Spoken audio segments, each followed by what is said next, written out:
The next morning, Rowin was at his post by the gate, standing completely still in the same spot where they'd left him the previous day. He'd apparently been out here all night. Is he an NPC guard from an RPG? That's always seemed like a pretty simple job, just standing in one place all day without moving an inch. Still, given the other men of the village hadn't returned from their hunting trip, someone had to keep watch. Are you leaving already? Rowin asked. I'm afraid so. We managed to talk things through last night. Ah, I was hoping to ask you more about my daughter, but ordinarily I'd love to talk, but I'm afraid we need to get on the road. I'll tell Roxy to get in touch with you when I see her.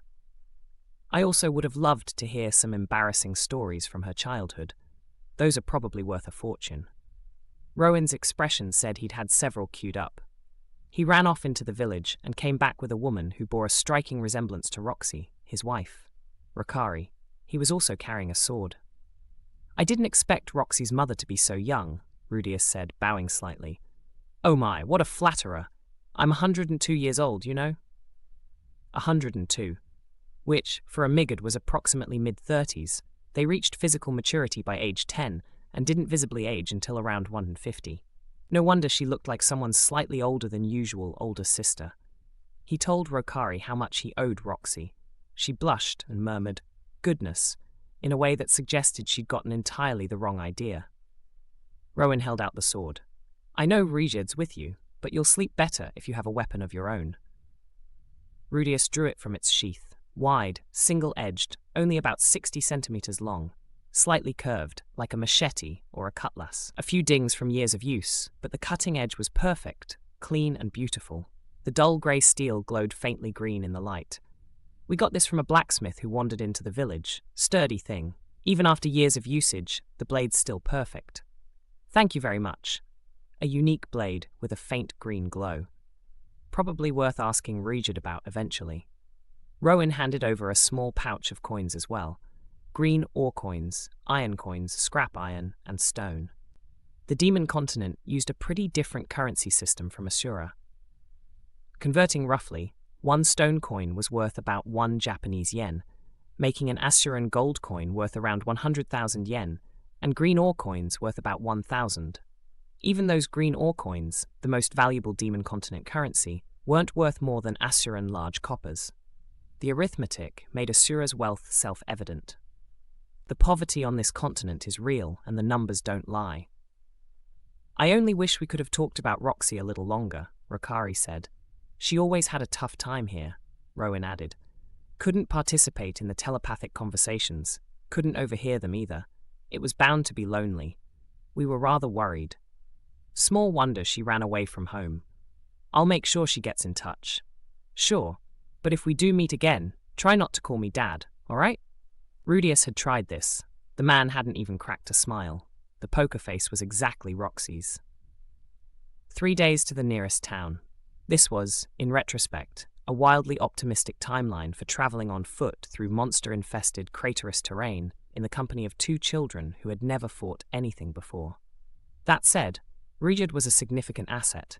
He knew every road, he knew how to set up a proper camp, and his dual forehead radar detected incoming threats well in advance. The first discussion was about fire. The demon continent had no suitable lumber. We burn parts of a certain monster, Ruijerd said. Who needs Rui when you've got a forest full of creatures? Rudeus found himself mentally designing a monster-themed outdoor supply store. Acid wolf tents. Great tortoise sleeping bags. The great tortoise one would presumably be enormous and very hard. He pushed the thought away. Wait, Ruijerd, were you going to fight it by yourself? Of course. Hunting is warrior's work. The children stay behind. He had a point, technically. He'd been alive for more than 500 years. He was more than capable. But if something happened to him while they were in the middle of a deep forest, if he died or got seriously injured, Eris and Rudeus would be completely helpless. They had no real-world combat experience, no tested survival skills. This needed to change now, while they were still close to civilization. Okay, but we're not just children. Yes, you are. Ruijerd. Firm. Direct. We're helping you, and you're helping us. Our goals are different, but we're going to fight together, so all 3 of us are warriors. Ruijerd looked at him for 10-15 seconds. Very well. You're warriors, then. The man didn't sound particularly convinced, but he was going to let them come along, and that was the important thing. Their first enemy, a stone traint. Traints were the general category of tree monsters, plants that had absorbed too much magical energy and mutated into something violent. Lesser traints mimicked ordinary saplings. Elder traints could cast water spells. There were also old traints, zombie traints, and various other subspecies. The stone traint was a special case. It mutated while still a seed, meaning it disguised itself as a rock, a lumpy, potato-shaped boulder. Completely unremarkable until something approached close enough to trigger it. Anything to keep in mind? Rudeus asked Ruijerd. Don't use fire spells. They wouldn't work. We can't use the thing for firewood if you burn it to a crisp. Right? What about water? We don't want the wood getting damp, so this thing is less a monster and more a walking piece of lumber. He settled on earth magic. He'd developed his earth magic over years of making stone figures, and it was reliable. Plan. Rudeus softens it up. Eris moves in to finish. All right. Stone cannon.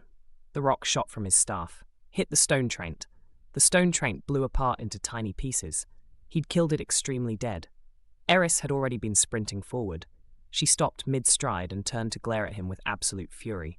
What happened to softening it up? Am I supposed to chop up the corpse? Sorry. I've never done this before. I used too much force. He hadn't used anything unusual, just a standard stone cannon with the projectile shaped more like a hollow-point bullet. Apparently this was enough to obliterate something the size of a stone trent. He was going to have to be more careful about that when any allies were nearby. Ruijerd was staring at his staff. You didn't recite an incantation or use a magic circle. Right. The incantation locks the shape, so I skip it.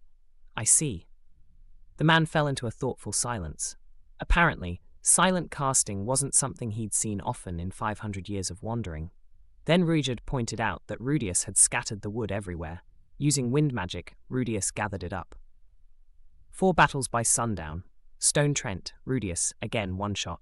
Great Tortoise, Ruijerd, 1 stab through the skull, movements beautifully fluid and efficient, a reminder of who the actually experienced warrior was. Acid Wolf, Eris, decapitation, instant. Pax Coyotes, the complicated one.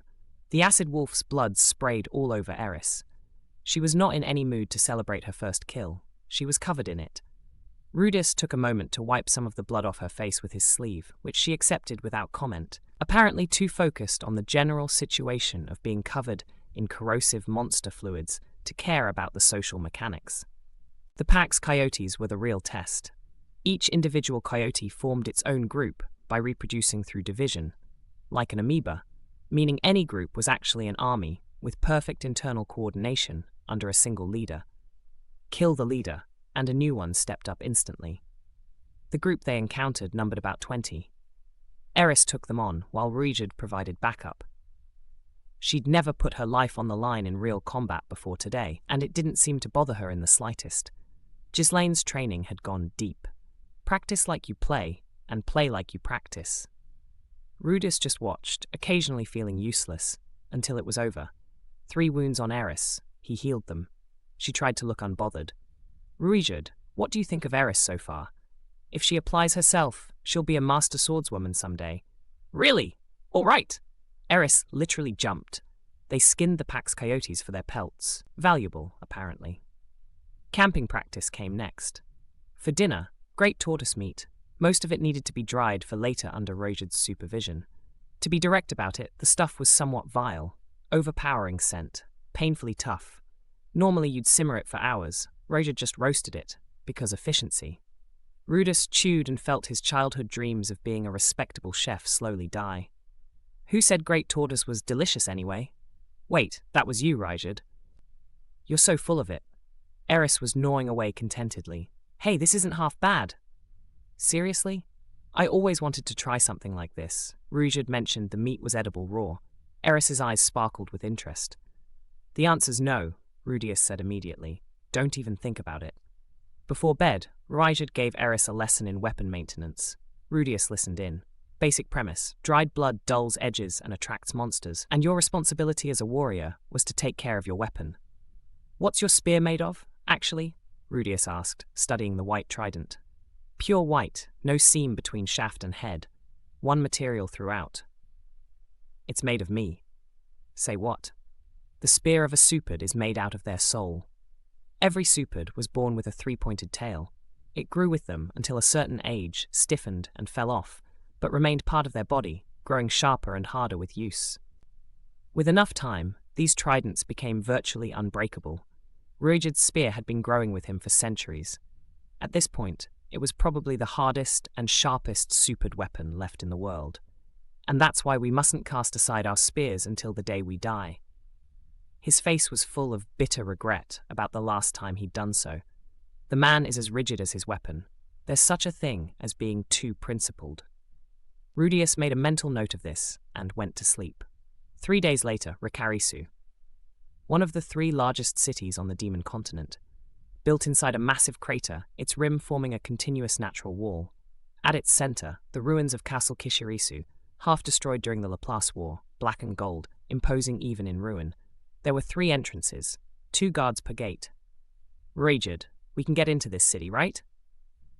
I've never set foot in it myself. They always chase me off. What does chasing you off involve exactly? The guards start shouting when I approach. Then large numbers of armed adventurers come out. So, no chance to explain themselves, immediate mob response. We'd better use a disguise. A disguise? Ruijerd said this, the way someone says a word they've encountered in a book but never actually used. He'd apparently never needed one before. The situations where he'd needed to enter cities had presumably ended with him being chased away rather than sneaking through. Rudeus explained the concept. Spent 3 minutes constructing a crude stone helmet. It would completely hide Ruijerd's face. They wrapped the head of his spear in cloth. At the gate, 1 guard with a snake head, 1 with a pig head. The pig-headed one was leering at Eris in a way that made Rudeus want to introduce him to a stone cannon. Who's that man you've got with you? Looks suspicious. That's my older brother. He tried on some helmet an adventurer gave him and realized he couldn't take it off. We thought someone in the city might help. Ah! What a moron! Go talk to the old lady in the supplies shop. She'll figure something out. Rudeus also asked where to earn money in the city, established that they'd be waiting around to get the helmet removed, needed funds, and was directed to the Adventurers Guild. And, almost as an afterthought, the guards mentioned that Dead End had been spotted nearby. Must be one terrifying monster. Hopefully it wanders off.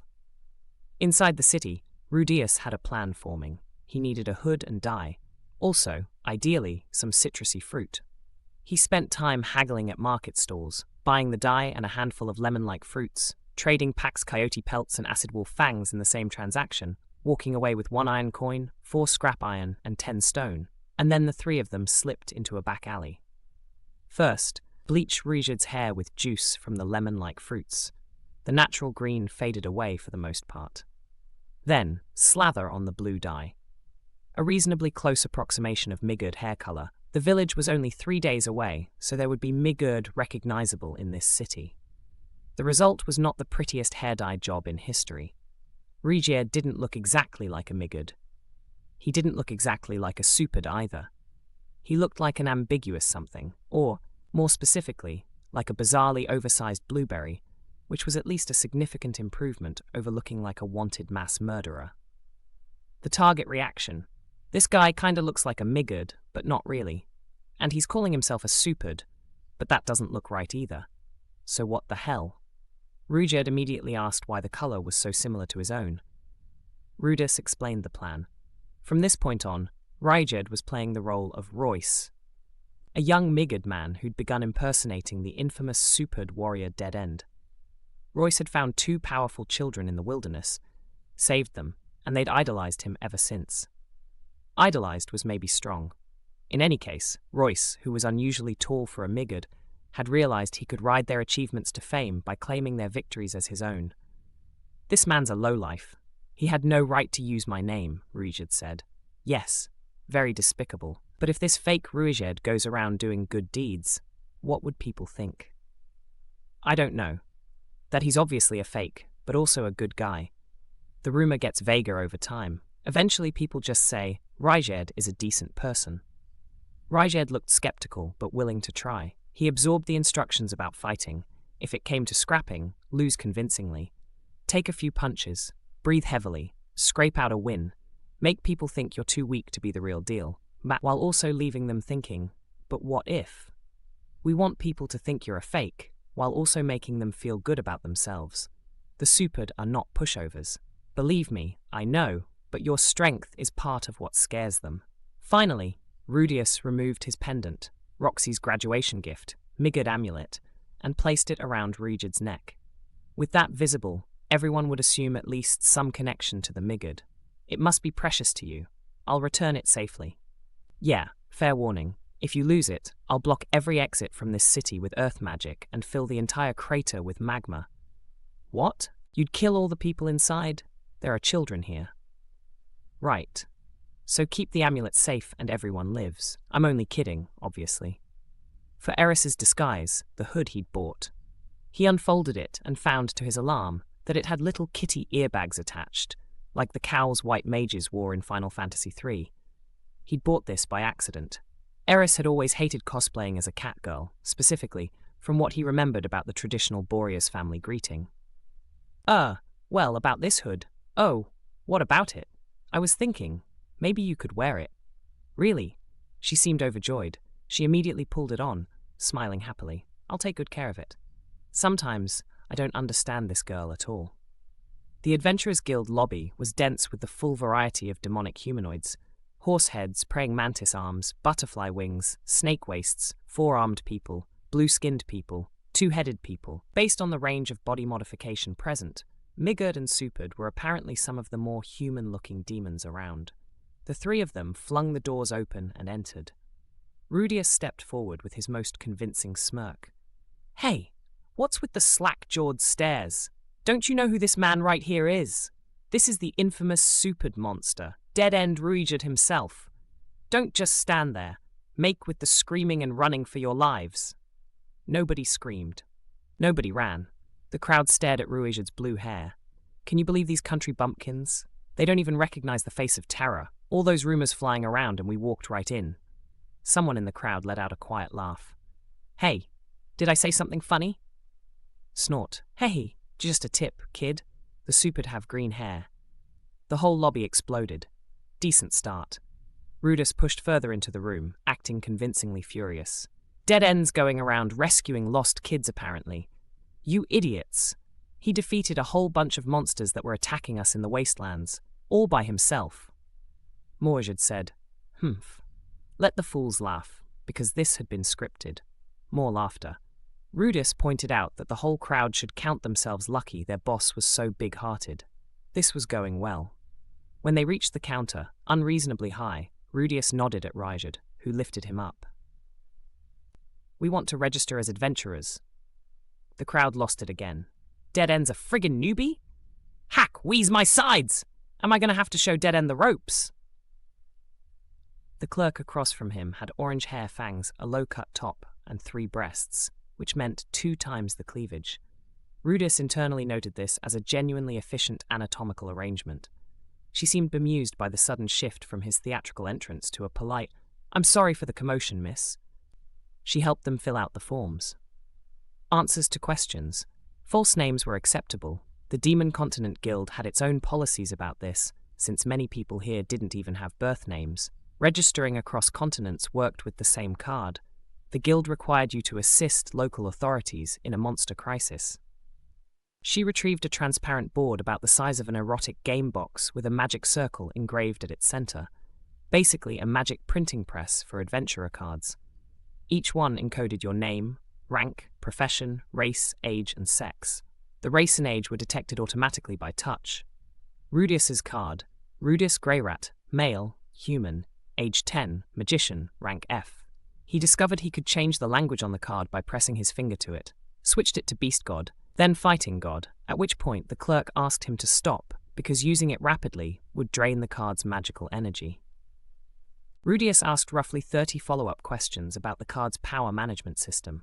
The clerk answered all of them with professional patience. Ruijerd's card, Ruijerd Superdia, male, demon, age 566, warrior, rank F. The device sensed demon rather than supered specifically, which was a relief. The name Ruijerd Superdia didn't trigger any recognition. Apparently the name Dead End was more well known than his actual identity. Age 566 didn't get a second glance. Apparently absurdly long lifespans were unremarkable here. Eris's card, Eris Boreas Greyrat, female, human, age 12, swordswoman, rank F. She stared at it with an enormous smile for the rest of the registration process. Party name, Dead End. The clerk's face twitched. Slightly embarrassing to see it written out. Sounds intimidating aloud. In print, it's something else. Getting from the registration counter to the bulletin board meant walking through the crowd. A frogman, blue body, black spots, insufferably smug face, stretched his leg across the aisle. Rudeus stepped over it carefully. Eris tried to step over it. The frog jerked it upward and caught her toe. She pitched forward, barely caught herself, went red in the face. Didn't throw a punch, didn't draw her sword, just snorted, turned on her heel, and walked away. Good girl. Fighting spirit prize. 100 bonus points. When Ruijerd's turn came, he lifted his foot high to step over. The frogman jerked the leg upward to trip him. Ruijerd slipped a foot underneath it and kicked upward. The frogman flipped backward out of his chair and landed flat on his stomach in a squashed frog pose. The crowd roared. The frogman, Perutko, as he'd later be identified, turned an impressive shade of red and pulled a knife. A horse-headed man named Nokopara stepped in from the sidelines before anything could escalate. He said, "You just lost your balance and fell, right?" Twice, in tones that made very clear this was the only acceptable answer. Perutko clicked his tongue and stormed out. Rudeus turned for the bulletin board. Totally missed Nokopara watching him with a particular look. The board was covered in dozens of postings. As new adventurers capped at FTE rank, their options were warehouse organizing, 5 stone coins, half a day to a day of heavy lifting, kitchen help, 6 stone coins, dishwashing and carrying food 1 day, lost pet, 1 scrap iron coin. A child's pet was missing, and the child had used up their entire allowance posting the request. Rudeus stared at the board and felt the weight of destiny settle on his shoulders. Somewhere in the story of his life, presumably, were great battles, dramatic confrontations, the turning of historical tides.